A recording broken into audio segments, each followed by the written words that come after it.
Good morning, Knicks Nation. Today is Thursday. It is the 24th day of March in 2022. I hope that you are safe and that you are healthy today and that the needs of you and your family in terms of food and shelter, clothing, as well as health are being met today. Blessings upon those that are working in the healthcare field and the first responders who are trying every day to save lives. Blessings upon those that pick up garbage for us to keep streets and sidewalks clean and highways, and those that make deliveries for our convenience.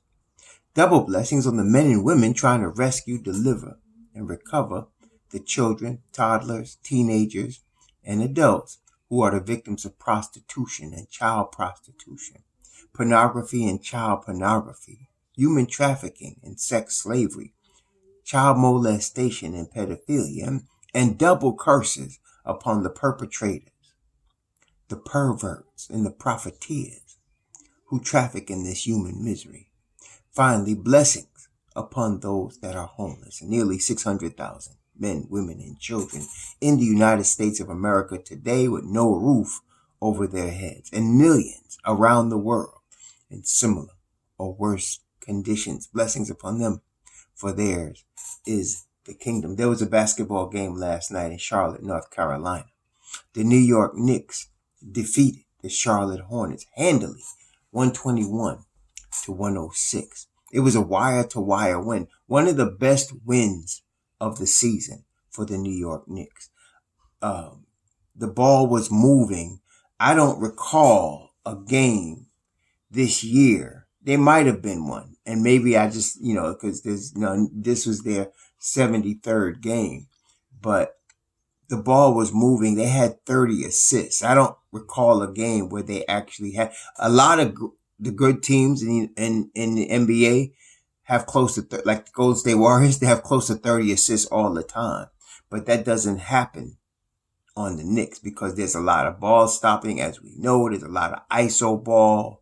There's very little ball movement. In fact, just the night before last against Atlanta, they did not have a lot of good ball movement. But last night, 30 assists. And the thing is that Obi Toppin got 40 minutes last night. And Barrett got 38 minutes, which is really a couple of minute break from what he's been normally getting up into 42 minutes, So I still would like to see his minutes reduced a little bit. It's a little ridiculous to be keeping the kids on the floor that long because that's how people's career gets shortened over playing them when they're fatigued. But Randall wasn't there last night, and the ball moved last night. Like I said, Julius Randle brings a lot to the table, but we haven't seen ball movement like this, and he wasn't there. So I'll let you make the conclusions for yourself. But again, mention Obi Toppin. First of all, the Knicks had 7 players in double figures. That's showing you everybody's eating because the ball was moving. And then Deuce had 9 points. He was 1 point from double figures. That'd have been 8 players in double figures. But I love to see multiple players, at least 5. In double figures on a team. That's always a good sign. And when you have 7, that means that ball was moving. And so it was. You had Fournier actually led the Knicks in assists with 7, but then Toppin had 6, Burks had 3. I mean, the ball was moving, and then you had Quickly with 7. The ball was moving. It was moving, and it was beautiful to watch. They were playing great team defense last night. Really, really good. Now, the big difference. Now, the bellwether, Deuce, did not play 20 minutes. He played 11 minutes last night, but he played important minutes. But the bellwether, even though he didn't play 20 minutes, the key thing here that we saw last night that we didn't see the night before was Obi was getting more time than Taj. And it was frustrating again after the Atlanta loss to listen to Thibodeau say, I would not hesitate to use Obi in the fourth quarter. Well, why didn't he do it? Is the question. He mentioned 5 fouls, but that's not 6. You get 6 in the NBA. So, and you hold a guy out who's in foul trouble for the express purpose of playing him in the fourth quarter. So that was a blunder. And again, I mentioned it yesterday. He lost that game for the Knicks. They could have won that game. But last night, he let Obi play 40 minutes, 8 of 11 from the field, 2 of 4 from 3. I guess he can't hit threes when he's given time. 11 rebounds, including 3 on the offensive end, 6 assists, and 0 turnovers. 0 turnovers. When's the last time we seen that from our power forward with 30 assists? Burks, again, he's not a point guard, but he played a good game last night. 17 points, 7 assists, 6 boards. He played a good game last night. 2 steals, only 1 turnover from him. The ball was not only moving, they were taking care of it. I mean, overall, they only had 7 turnovers the whole game. Now, we have to also take into consideration the fact that the Charlotte Hornets are not your NBA premier defensive unit. They just aren't. None of their players are premier defensive players. The best defender they have are Miles Plumlee and Scary Terry. Those 2 guys play defense. Other than that, they don't. LaMelo Ball doesn't, not that great. So they're not, but they're also one of the highest scoring teams in the NBA. They love to run, and that's their strength, and they play to their strength. Barrero has them playing to their strength, and so they will run on you. And that's why, and look, this is a big one right here to me. Number one, the third quarter, the Knicks always let go of the rope in the third quarter. Well, last night, the third quarter was 30. The Knicks were down, they lost that quarter by 1 point. That's an improvement. That's an improvement. And then, of course, Charlotte makes a run, right? They're going to make a run. That's what happens to us. The Knicks be up 20 and lose. Team makes a run. But that's when you put in your defense, your real defensive unit, and you stop the run. And that's exactly what the Knicks did last night. I don't know if Thibodeau stumbled into this win because his vets weren't there, because Mitch Robb was missing and so was Randall was out. But if he goes back to Randall, which he's going to do that, right? We may have a problem again, and if he gets deuce DNPs again, we may have a problem again. So, and this is the thing. We were always talking about the whole season. Like, you never know what kind of mood Randall was going to be in, right? You never know whether he's going to be jovial, whether he was going to be attitudey, was he going to be arguing with the refs, committing turnovers, or was he going to be going off? You just never knew what you were going to get with Julius Randle from game to game. Well, with Tom Thibodeau, you kind of know what you're going to get, the same losing formula, unless he's forced otherwise. So because Randall was out, right? So he's missing Derrick Rose. I'm talking about of his. Now we're missing Cam Reddish, but I'm talking about of Tom's go-tos. He's missing Derrick Rose. He's missing Julius Randle, and he's missing Mitchell Robinson. Now last night we had Burks, Fournier, and Gibson. Those are the only 3 veterans he played. Okay, and there's the only 3 he had. And he played them. But he went 9 deep. He went 9 deep last night. And so he played 6 of the young kids. And look what happened. Right? The run was stopped. It was a wire-to-wire win. The ball was moving. The turnovers were low. And look what Obi... I want to tell you something. The numbers Obi put up last night, if he was to play full-time starter, those are his normal numbers. This is not an anomaly.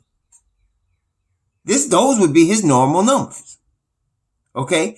He will learn how to shoot. I've been telling y'all, let him play without looking over his shoulder. Let him get the starters minutes. Let him build up a sweat and roll every game and know he's going to get that. Those are his normal numbers. You're going to see that all the time. And I have people say, well, he can't shoot. I don't know who, I think it was Berman even, he can't show the ability to shoot. And some people like he's a terrible rebounder. All that's bullcrap. Obi got all-star talent. And that's why I think it was 6 months ago. Some of y'all might remember. I said they're gonna lose him when it's time for his extension if they don't start playing him. Something's got to give here because he's too good to be keeping on the bench 8 minutes, 11 minutes, sometimes 15 minutes in the game. He's got to play starters minutes. And so, you know, I think they need to trade Randall. I really do. And it's not, and some of y'all, go game to game. The next game, Randall might get 38 and 16, and y'all be like, no, we got to keep Randall. No. He might get 38 and 16, and I'll still say, we need to trade Randall. I hope he does, so he build his trade back. We need to trade him because you got a team. This is the thing. Again, we go back to this. The Knicks management has to make a decision, not Thibodeau. You see what happened. This is what Thibodeau had to play with, so he played with them, right? So you give him the ingredients, he's got to make it work, right? So if you're going to draft it, you drafted Quentin Grimes, Emmanuel Quickly, Deuce McBride. You drafted R.J. Barrett. You drafted Obi Toppin. You drafted Jericho Sims. And by the way, Jericho Sims also 5 for 5 last night, all dunks, 3 rebounds. He wasn't a big force on the balls, but he was very active, using his athletic ability and his speed, to again, in the modern NBA, defense is more about quickness and speed, covering ground, and he was doing that very, very well last night. Using his quickness and speed to cover ground. That's why you want length also, because they cover a lot of ground very quickly on the defensive end. But he was really good last night. Plumlee was a little rough. Plumlee is a roughneck. I mean, he is. He's one of them roughneck type kids, man. And so we had one on the Knicks. There's 3 Plumlee boys that have been in the NBA. But that one right there is, I think, he's the roughest one. He's a roughneck, man. But he did very well last night, Sims. Okay? And so you combine him with Mitchell Robinson. I think we're good. Now, if Mitch leaves, we talk about Mitch leaving. If he does leave, and I'm increasing my odds to now 60%, I think he leaves. Then we hopefully can go get Mo Bamba. Mo Bamba you could get. He hasn't played enough to like say he's going to get 50 million or anything like that. So he's not. You could get him for your mid-level exception. Okay. I'm not sure what the trade's going to be, but Orlando doesn't need to add more players. They got the players. That's why they would be trading him, because they're playing Wendell Carter Jr. and you got Mo Bamba and Wendell Carter Jr. both starter type guys. So you really are playing 2 5s. You've been playing, acting like 1 to 4, but then you got Jonathan Isaac coming back, right? And let me tell you, if Jonathan Isaac was available, I'd get him too, but he's going to play. They signed him to a big deal, so he's going to play. So now that leaves Mo Bamba out because they've been really leaning on Wendell Carter Jr. And so he's going to be available. And I think we can get him. I'm not sure. They might want expiring contracts for him, and that's fine. We could do that. And, so maybe some seconds or maybe a late first, whatever. But it's not going to cost that much. We could get Mo Bamba if Mitchell Robinson walks. And even Mo Bamba and Sims is a nice combination at the 5. Just like Robinson and Sims would be a nice combination at the 5. So I think we'll be good at the 5. That's why I'm telling y'all keep bringing up Duran from the college. Y'all need to really calm down a little bit and understand. Let's try to be real and keep our emotions in check. Y'all get all emotional about the big stage and the big dance and all that, and that's cool, but every center that comes into the NBA is going to be in foul trouble their rookie year, if they're playing. Okay? Every center. Shaq, all of them. Everybody that comes to NBA as a 5 is going to be in foul trouble when they come in. Okay? And sometimes it takes them 2 seasons, sometimes more, to learn not to be in foul trouble, depending on the guy. Okay? So, you're not going to get a rookie. I don't want to start over again and go through that whole process with another rookie center. No. Okay? No. So give me Bamba. He's been now his 4th year, I think, 3rd or 4th year. Mitch Rob has learned already. Bad enough we're going to lose him in free agency after we went through all that cycle with him. That's what I'm saying. I don't want to start again with a new center. No, thank you. So, no. But we got to trade Randall, and they got to decide what direction they're going. If they're going young, they need to go all in. Trade Randall, trade Fournier, trade Burks. I like the way Fournier plays when they're playing team ball. So, and plus his contract and Randall's are the two hardest to move. You can easily get rid of Burks. You could because he's an expiring deal. Burks and Noel could go. And Derrick Rose, I want, because imagine either McBride or Quickly starting, and you have Derrick Rose on the bench coming off behind one of them. Like if instead of it was Alec Burks in the point guard spot at the fourth quarter, it was Derrick Rose, a healthy Derrick Rose. See, that's a difference right there. So I would not mind. And you have Derrick Rose coming off your bench. I want D Rose back, and he'd be an expiring deal as well. See, so but even though Randall's contract is 4 years, $100 million, 117, I think it is, they can move that. They can still move that. It's not a $200 million James Harden deal. This is not a Bradley Beal deal. You can move this one. And this is why the Don is getting paid his money. So he needs to do that. But we got to do that. It's time to move on, And so that opens up opportunities for the Knicks to collect assets. And if we're going to go young, we just could collect more young assets, and let them play. We're going to talk more about the draft maybe tomorrow morning. But Mathurin, man, shoot. And he's a wing, daggone, man, though. See, I liked him. I mentioned him like a month ago. Whenever I started talking about the draft, I mentioned him as one of the guys I liked for the Knicks. But he's a wing, right? But dang, man, this guy. And the thing, I knew he was going to be, I still feel he's going to be good, but I thought he would need, that seasoning, a rookie year seasoning, to get his feet wet. But I don't know. He impressed me. As a matter of fact, I think you're going to see him move up the draft board. They have him in the, second half of the lottery, but I think you're going to see him move into the top 10. He might move into the top 7.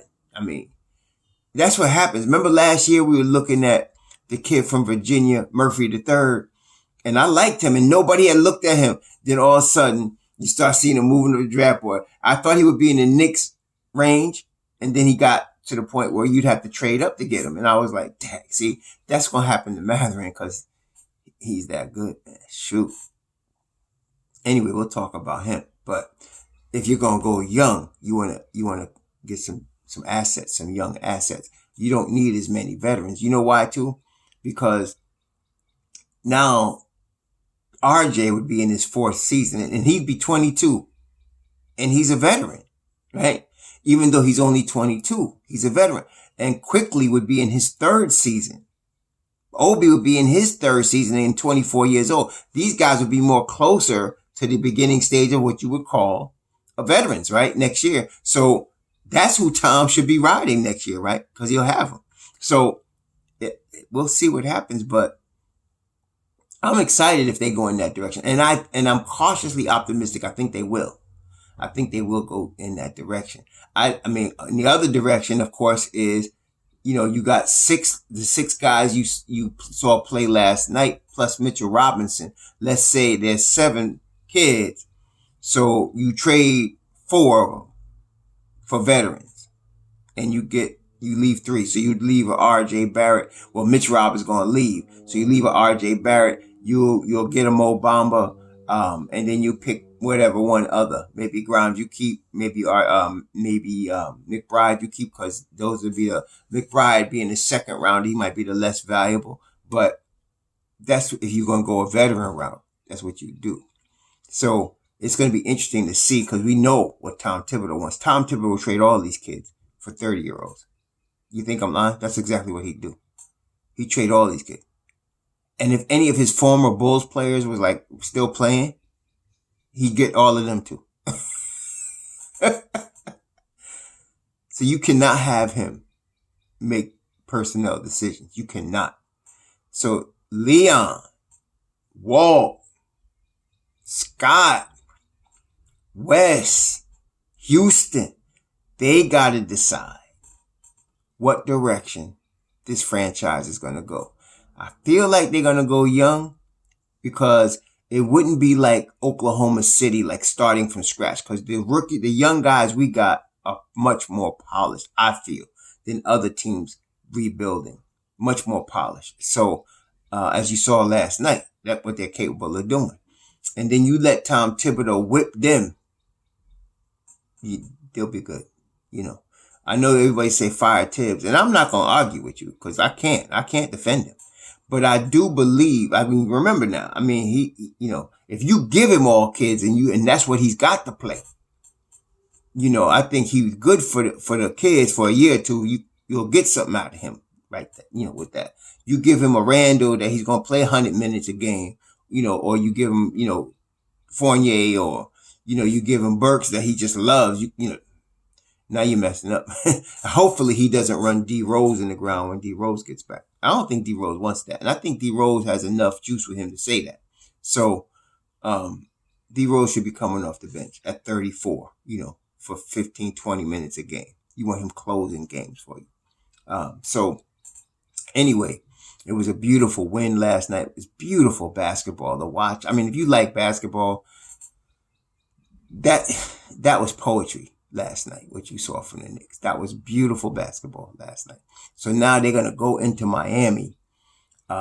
This is going to be a difficult game, against Miami. So we're going to see. I'm not getting a good feeling if Julius Randle plays. I'm not getting a good feeling about that.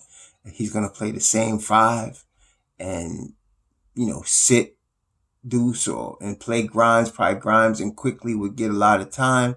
Obi's time would be tremendously shrunk, and this is not good. So I'm not feeling real good about the Miami game tomorrow, just because of Tibbs. But let's see what happens. Let's see who's available, and let's see what he has to play. If he plays this crew, they could beat Miami.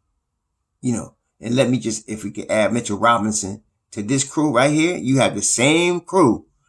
Mitchell Robinson, I think they could beat Miami. I think they will beat Miami if they do that. Okay.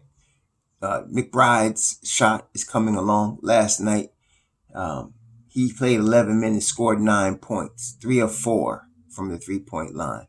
He's got a nice jump shot. He's got offensive game. He's not all defense. He got offensive game. And now he's getting more comfortable shooting the ball on the floor there. You give him more minutes, you're going to see better. Quickly played 21 minutes. Good all-around game from him, especially, again, when him and McBride were together on the floor. Grimes is still, rounding into his shooting form. He's going to come around. He's just too good of a shooter. So eventually that shot's going to be there again. You're going to see him with a 5 3-pointer game probably before, once he gets back acclimated. He still keep trying to find his rhythm. And so I'm loving that we got this kid in the draft, man. And so he's going to be really, I like Grimes just as much as McBride. I like Grimes, but of course McBride and Mitch Rob are my 2 favorite Knicks, but Grimes is right there. I like him, man. So Friday against Miami. Tomorrow I'm also going to be talking about either Matherin or AJ Griffin, the 2 wings that are very high in the draft, and I'm very high on both of them.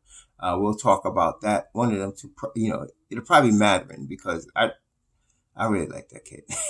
But we're going to talk about it tomorrow. But y'all have a good Thursday. Be safe out there. Don't let the Knicks get you too high or too low. Shalom.